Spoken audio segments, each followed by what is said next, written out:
ಏನು ಮಾಡ್ತಾ ಇದ್ದೀರಾ? ಬಾಳೆಗೊನೆ ತೆಗಿತಾವೆ ಅಣ್ಣ. ಏನಕ್ಕೆ ಉಪಯೋಗ ಅದು?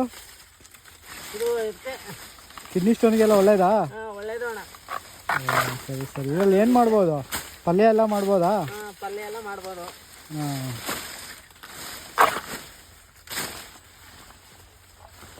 ಅದು ಸೆಂಟರ್ದು ತೊಗೊಬೇಕಾ? ಸೆಂಟ್ರದ್ದು ಲೆಕ್ಕ ಇರೋದು.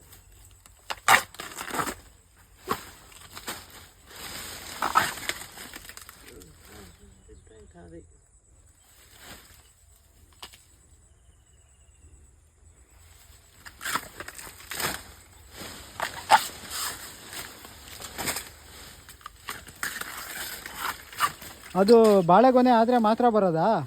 ಬಾಳೆಗೊನೆ ಆದ್ರೆ ಮಾತ್ರ ಬರ್ತದೆ. ಇದೊಂಥರ ಸ್ಪೈನಲ್ ಕಾರ್ಡ್ ಇದ್ದಂಗೆ ಇದು. ಮಾಮೂಲಿ ಕೊಂಬದಲ್ಲಿ ಹೊಡೆದ್ರೆ ಬರಲ್ಲ, ಹಾಗಾದ್ರೆ ಅದು ಸಿಗಲ್ಲ. ಸಿಗಲ್ಲ.